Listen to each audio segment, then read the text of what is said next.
আসসালামু আলাইকুম ওয়া রাহমাতুল্লাহি ওয়া বারাকাতুহু। আজকে আমরা শিখব প্লাজো পাজামা। আজকে হলো আমাদের কাজ নং 4। তো প্লাজো পাজামা তৈরি করতে হলে আপনার মাপ ধরতে হবে একটি। আপনি যদি একটি প্লাজো পাজামা তৈরি করতে চান সেক্ষেত্রে আপনার মাপ নিতে হবে একটি, আর সেই মাপটি হবে লম্বার মাপ। একটি প্লাজো পাজামা তৈরি করতে হলে মাপ নিতে হবে একটি, আর সেই মাপটি হবে লম্বার মাপ। তো এখানে আপনার লম্বার মাপটা বের করতে হবে। কিভাবে লম্বার মাপ নিতে হবে আমি একটি পুতুলের সাহায্যে দেখাচ্ছি। আপনি যার জন্য পোশাক তৈরি করবেন তার শরীর থেকে মাপটা নিয়ে নেবেন। তো দেখেন আমাদের পায়ের যতগুলো পোশাক আছে, পায়ের পোশাক বলতে নাভি থেকে পা পর্যন্ত যে পোশাকগুলো আছে এগুলো হলো পায়ের পোশাক, আর উপরের দিকের পোশাকগুলো হলো গায়ের পোশাক। তো এখানে পায়ের যতগুলো পোশাক আছে সবগুলো পোশাকের মাপ ধরতে হয় নাভি থেকে। তাহলে আমাদের পায়ের যতগুলো পোশাক আছে সবগুলো পোশাকের মাপ ধরতে হয় নাভি থেকে। তাহলে এখন আমরা করব প্লাজো পাজামা। প্লাজো পাজামাতেও আপনার নাভি থেকে মাপটা ধরতে হবে। আমি এখানে শুধুমাত্র দেখাচ্ছি যে আপনি শরীর থেকে কিভাবে মাপটা বের করবেন। তো দেখেন নাভি থেকে আপনি ফিতাটা ধরবেন, নাভি থেকে ধরে এখন পাজামা আপনি লম্বায় যতটুকু করতে চাচ্ছেন, এখন আপনার মাপ বয়স ছোট হোক বা মাঝারি হোক বা বড় হোক, আপনি যার জন্য পোশাক বানাবেন তার নাভি থেকে ধরে আপনি লম্বায় ঝুলে সেলাইয়ের পরে যতটুকু টেকাতে চাচ্ছেন সেই মাপটা এখানে নিয়ে নেবেন। আর সেলাইয়ের জন্য যে এক্সট্রা বা বাড়তি কাপড় লাগবে এগুলো কিন্তু আমরা সূত্রের মধ্যে পেয়ে যাব। তাহলে এখানে আপনার লম্বার মাপ ধরবেন নাভি থেকে, যার জন্য পোশাক বানাবেন তার নাভি থেকে এই যে পায়ের যে গোড়ালি বা টাকনো আছে এই পর্যন্ত লম্বায় ঝুলে সেলাইয়ের পরে আপনি যতটুকু টেকাতে চাচ্ছেন ততটুকু। তো দেখেন আমি এখানে একটা মাপ ধরেন মনে মনে ধরে নিচ্ছি 18 ইঞ্চি। আমি এখানে একটা মাপ ধরে নিচ্ছি 18 ইঞ্চি।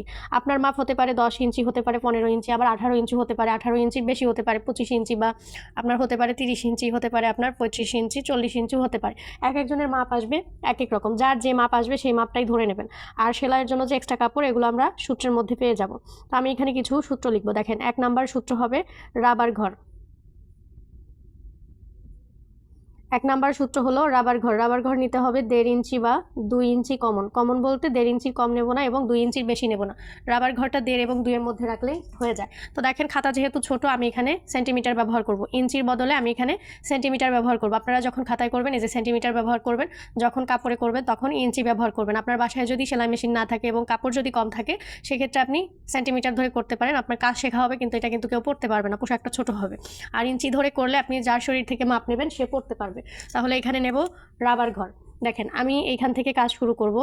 এখান থেকে প্রথমে নিতে হবে রাবার ঘর। রাবার ঘর হবে 1.5 ইঞ্চি বা 2 ইঞ্চি। তাহলে রাবার ঘর নেব 1.5 ইঞ্চি বা 2 ইঞ্চি। তো ধরেন এখানে আমি রাবার ঘর নিয়েছি 1.5 ইঞ্চি বা 2 ইঞ্চি। তারপরে যাব 2 নাম্বার সূত্রে। 2 নাম্বার সূত্র হলো লম্বা। লম্বা সমান লম্বা মাপের সমান।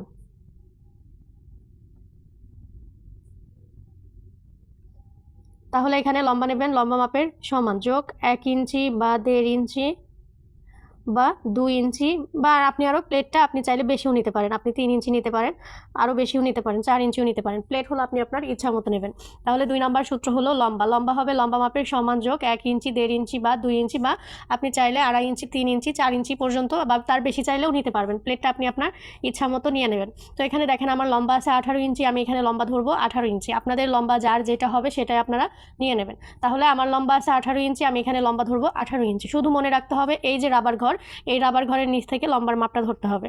তাহলে দেখেন এই যে রাবার ঘরের নিচ থেকে আমার লম্বা ছিল 18 ইঞ্চি, আমি এখানে লম্বা দিয়ে দিলাম 18 ইঞ্চি। আপনাদের লম্বা যার যেটা আসবে সেটাই আপনারা দিয়ে দেবেন। লম্বা 18 ইঞ্চি, আর তার সাথে যোগ করতে হবে প্লেট। প্লেট নিতে হবে 1 ইঞ্চি, 1.5 ইঞ্চি বা 2 ইঞ্চি, বা আপনি চাইলে আপনার ইচ্ছা মতো নিয়ে নেবেন। প্লেটটা আপনার ইচ্ছা অনুযায়ী আপনার চাহিদা অনুযায়ী দিতে হবে। তো এই যে দেখেন লম্বার নিচ থেকে আমি প্লেট দিচ্ছি, আমি এখানে ধরেন প্লেট দিয়ে দিচ্ছি 1 ইঞ্চি। আপনি প্লেট যত বেশি মোটা করতে চাচ্ছেন সেই অনুযায়ী আপনি দিয়ে দেবেন। তো তারপরে যাব 3 নাম্বার সূত্রে। 3 নাম্বার সূত্র হলো হাই। হাই সমান লম্বার 3 ভাগের 1 ভাগ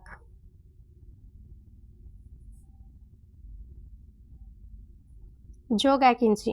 তো হাই বের করতে হলে লম্বাকে 3 দিয়ে ভাগ দেবেন, তার সাথে আরও 1 ইঞ্চি যোগ করে নেবেন। দেখেন এখানে আমার লম্বা আছে 18 ইঞ্চি, আমি 18 ইঞ্চিকে 3 দিয়ে ভাগ দেবো। আপনাদের লম্বা যার যেটা হবে সেটাকে 3 দিয়ে ভাগ দেবেন, তার সাথে আরও 1 ইঞ্চি যোগ করে নেবেন। তাহলে দেখেন এখানে আমার আছে 18 ইঞ্চি, এখানে আছে আমার 18 ইঞ্চি। আমি 18 ইঞ্চিকে 3 দিয়ে ভাগ দিচ্ছি। 18 ইঞ্চিকে 3 দিয়ে ভাগ দিলে হয় 3 6 18, 6 ইঞ্চি। তার সাথে আরও 1 ইঞ্চি যোগ করলে হয় 7 ইঞ্চি। আমি এখানে হাই পেয়ে গেলাম 7 ইঞ্চি। আপনার লম্বা যেটা আসবে সেটাকে 3 দিয়ে ভাগ দেবেন, 1 ইঞ্চির সাথে যোগ করে নেবেন। দেখেন এই যে রাবার ঘর, এই রাবার ঘরের নিচ থেকে আমি হাই দিয়ে দিলাম 7 ইঞ্চি। তাহলে রাবার ঘরের নিচ থেকে হাই দিয়ে দিলাম 7 ইঞ্চি, এটা হলো হাই। হাই দিলাম 7 ইঞ্চি। আমরা এই পাশে হাইয়ের মাপটা নিয়ে রেখে দিচ্ছি, কিন্তু আমাদের হাই হবে এই পাশে। এখানে যেহেতু আমরা অঙ্কন করতে পারিনি এখনও, তার জন্য আর এই পাশে আমরা হাই নিতে পারিনি, এই পাশে রেখে দিচ্ছি। তো হাই নিয়েছি 7 ইঞ্চি। এখন আপনি যদি ঢিলে ঢালা পোশাক পরতে পছন্দ করেন, সেক্ষেত্রে কিন্তু আপনি চাইলে হাইটা আরও 2-1 ইঞ্চি নিচে দিতে পারেন আপনার ইচ্ছা অনুযায়ী। তারপরে দেখেন 4 নাম্বার সূত্র। 4 নাম্বার সূত্র হলো কোমর লাইন। কোমর লাইন সমান হাইয়ের সমান। তাহলে কোমর লাইন হবে হাইয়ের সমান। এখানে আপনার হাই যা বের হবে কোমরও তাই হবে। দেখেন এখানে আমার হাই আছে 7 ইঞ্চি, আমি এখানে কোমর দেবো 7 ইঞ্চি। হাই যদি হতো 12 ইঞ্চি, কোমর দিতাম 12 ইঞ্চি। হাই যদি হতো 15 ইঞ্চি, এখানে কোমর দিতাম 15 ইঞ্চি। এখানে আপনার হাই যা বের হবে কোমরও তাই হবে। সূত্রে লেখা আছে কোমর লাইন হবে হাইয়ের সমান। তাহলে আমার হাই আছে 7 ইঞ্চি, এখানে আমি কোমর দিচ্ছি 7 ইঞ্চি। এই যে রাবার ঘরের জন্য দিতে হবে 7 ইঞ্চি। রাবার ঘরের জন্য দিয়ে দিলাম 7 ইঞ্চি। এটা হলো রাবার ঘর। এটা হলো কোমর লাইন। এখানে নিয়েছি 7 ইঞ্চি। তারপরে যাব 5 নাম্বার সূত্রে। 5 নাম্বার সূত্র হলো হিপ লাইন। 5 নাম্বার সূত্র হলো হিপ লাইন। হিপ লাইন সমান কোমর লাইনের চেয়ে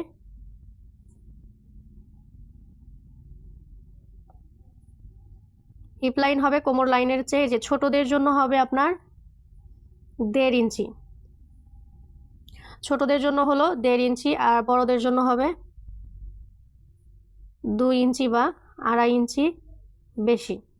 তাহলে হিপ লাইন নেবেন কোমর লাইনের চেয়ে, এই যে ছোটদের জন্য 1.5 ইঞ্চি আর বড়দের জন্য 2 বা 2.5 ইঞ্চি বেশি। দেখেন এখানে আছে 18 ইঞ্চি, তো এখানে এটা হলো ছোটদের মাপ, আমরা এখানে 1.5 ইঞ্চি বেশি নেব। হিপ লাইন হবে কোমর লাইনের চেয়ে ছোটদের জন্য 1.5 ইঞ্চি বেশি, বড়দের জন্য 2 বা 2.5 ইঞ্চি বেশি। এটা হলো ছোটদের, তো আমরা এখানে কোমর লাইনের চেয়ে 1.5 ইঞ্চি বেশি বেশি নিচ্ছি। আর যদি বড়দের হতো 2 বা 2.5 ইঞ্চি বেশি নিতাম। দেখেন এখানে আছে 7 ইঞ্চি, এখানে যদি আমি 1.5 ইঞ্চি বেশি নেই তাহলে হবে 8.5 ইঞ্চি। আমি যেখানে দিয়ে দিচ্ছি 8.5 ইঞ্চি। এই যে হাইয়ের যে দাগটা আছে, এই হাইয়ের দাগ বরাবর হবে হিপ লাইন, আর হিপ লাইনটা হবে কোমর লাইনের চেয়ে ছোটদের জন্য 1.5 ইঞ্চি বেশি, বড়দের জন্য 2 বা 2.5 ইঞ্চি বেশি। এখন এই দাগের সাথে এই দাগ মিল করে দিব, এভাবে মিল করে দিব। এখানে যে হাইয়ের শেপ দিয়ে দিব, যেভাবে হাইয়ের শেপ দিয়ে দেবেন। এটা হলো হাই। এখানে নিয়েছি 8.5 ইঞ্চি। এটা হলো হিপ লাইন।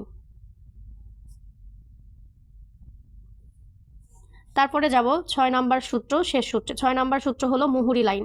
আমাদের পায়ের পোশাকগুলো কোমর দিয়ে শুরু হবে এবং মুহুরি দিয়ে শেষ হবে। এই যে কোমর দিয়ে শুরু হয়েছিল, এখন মুহুরি দিয়ে শেষ করে দেব। মুহুরি লাইন হবে কোমর লাইনের সমান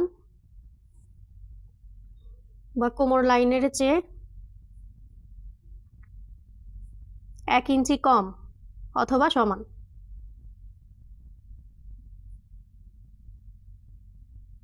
তাহলে এখানে মুহুরি লাইন হবে কোমর লাইনের চেয়ে 1 ইঞ্চি কম অথবা সমান। দেখেন এখানে আপনার কোমর লাইন যা থাকবে, এখানে কোমর লাইন যা থাকবে এটা সমান নিতে পারেন মুহুরি লাইন, বা 1 ইঞ্চি কম নিতে পারেন। যে মুহুরি লাইন হবে কোমর লাইনের চেয়ে 1 ইঞ্চি কম অথবা সমান। এখানে কোমর লাইন যা আছে এটার সমান নিতে পারেন বা 1 ইঞ্চি কমও নিতে পারেন। তো দেখেন এখানে আছে আমার 7 ইঞ্চি, আমি যদি এখানে 1 ইঞ্চি কম নেই তাহলে হবে 6 ইঞ্চি।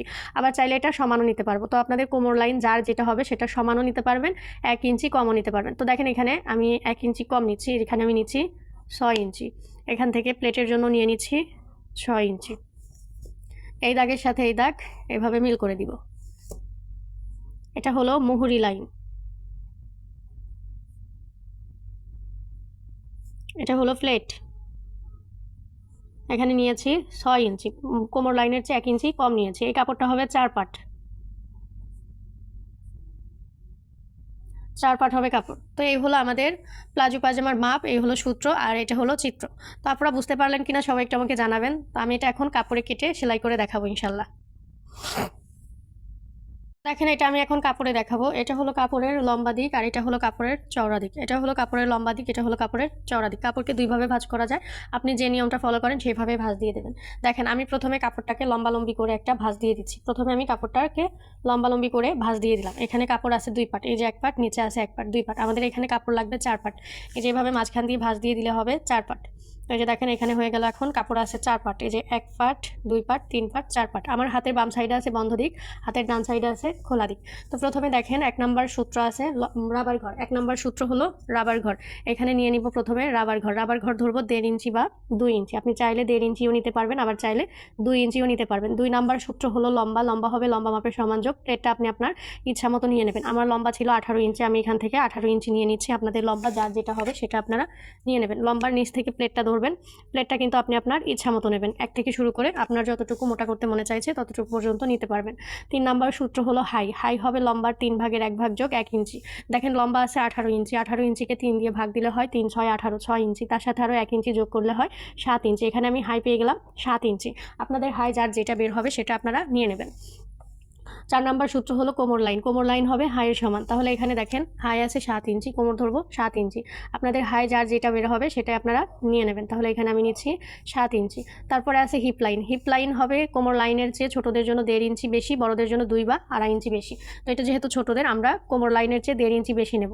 তাহলে দেখেন এখানে আমার কোমর লাইন আছে 7 ইঞ্চি। 7 ইঞ্চির মধ্যে থেকে আরও যদি আমরা 1.5 ইঞ্চি বেশি নেই তাহলে হবে 8.5 ইঞ্চি। এই যে আমি এখানে দিয়ে দিলাম হিপ লাইন 8.5 ইঞ্চি। এই দাগের সাথে এই দাগ মিল করে দিব।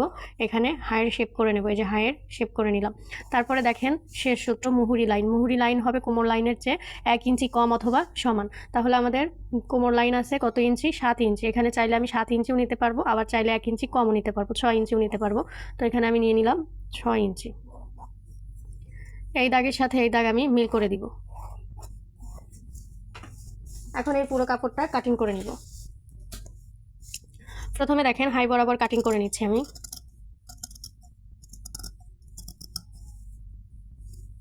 তারপরে এই যে সাইডে কাটিং করব। এখন নিচ বরাবর কাটিং করে নেব। কোমরের এখানে একটা জোড়া আছে, এই জোড়াটাও কাটিং করে নিতে হবে। আমাদের 2টা পায়ের জন্য এরকম 2টা পার্ট বের হবে, যে একটা পার্ট, এই যে একটা পার্ট। তো আমি এখন এই পার্টগুলো সেলাই করে দেখাবো। দেখেন কিভাবে সেলাই করতে হবে। আচ্ছা দেখেন আমি এখন এগুলো কিভাবে জোড়া দিয়ে বা সেলাই করি। এটা ধরেন কাপড়ের সোজা দিক, এই যে দাগ দেওয়া যা আছে ধরেন এটাই কাপড়ের সোজা দিক, এটা হলো কাপড়ের উল্টো দিক। প্রথমে আপনার এই যে প্লেট যে আছে, প্লেটটা ভাঁজ দিয়ে সেলাই করে নিতে হবে। প্লেটের যে দাগ আছে এই দাগ বরাবর ভাঁজ দিয়ে দেবেন। ভাঁজ দেওয়ার পরে এই যে এখানে যে আপনার কাপড়টা আছে এই কাপড়টাকে চিকন করে ভাঁজ দিতে হবে, এভাবে ভাঁজ দিয়ে নিতে হবে। ভাঁজ না দিলে আপনার কাপড়ে সুতা বের হয়ে যাবে, দেখতেও খারাপ লাগবে। তো এভাবে ভাঁজ দিয়ে সেলাই করতে হবে। দেখেন আমি এটা উল্টো দিক থেকে সেলাই করছি, আর একটা সোজা দিক থেকে সেলাই করে দেখাবো।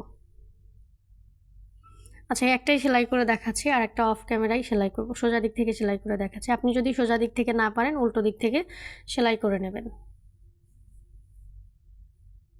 এখানে আমি হাতে যেভাবে সেলাই করব আপনারা কিন্তু মেশিন দিয়ে একইভাবে সেলাই করে নেবেন।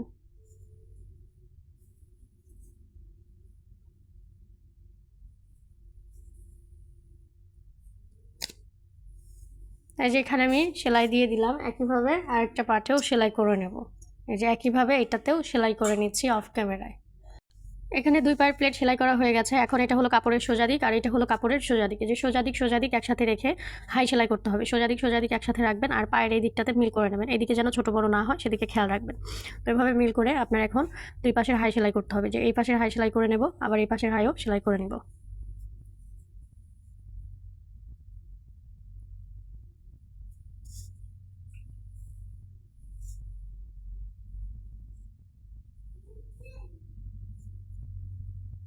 এখানে কিন্তু আপনার মাপ শুধু চেঞ্জ হবে, সূত্র একই থাকবে।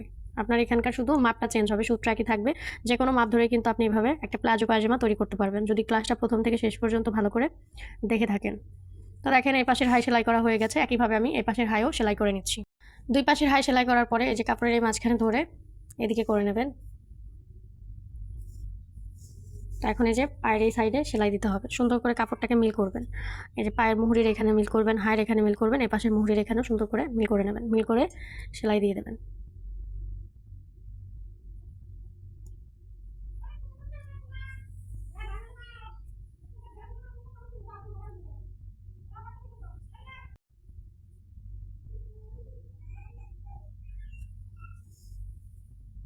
তো এখান থেকে সেলাই করে এখন এদিকেও সেলাই করে নিব।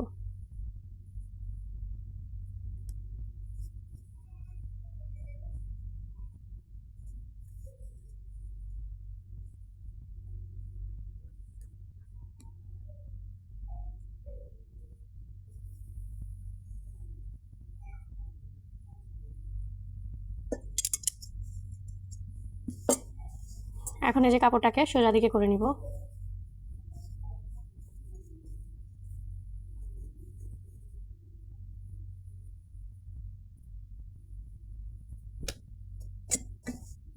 এখন রাবার ঘরটা সেলাই করতে হবে। আপনাদের ছেলেদের হাফ প্যান্টে যেভাবে রাবার ঘর সেলাই করিয়ে রেখেছিলাম একইভাবে সেলাই করে নেবেন। আর আমি একটু এখানে মেপে দেখাচ্ছি যে এখানে যে মাপটা নিলাম সেই মাপটা আছে কিনা। তো দেখেন এখান থেকে ধরে আমি কত ইঞ্চি নিয়েছিলাম, 18 ইঞ্চি। এখানে কিন্তু আমার 18 ইঞ্চি আছে, 1 ইঞ্চিও কিন্তু কম বেশি হয়নি। তো আপনারা যদি এই সূত্র অনুযায়ী করেন, আপনারা এখানে যে মাপটা ধরবেন সেই মাপটাই টিকবে ইনশাল্লাহ। তো এই হলো আমাদের প্লাজো পায়জামা। এটা বুঝতে পারলেন কিনা সবাই কমেন্টস করে জানাবেন। আর ভিডিওটি যদি ভালো লাগে আমার চ্যানেলটিকে সাবস্ক্রাইব করে দেবেন। তো সবাই ভালো থাকবেন। আল্লাহ হাফিজ।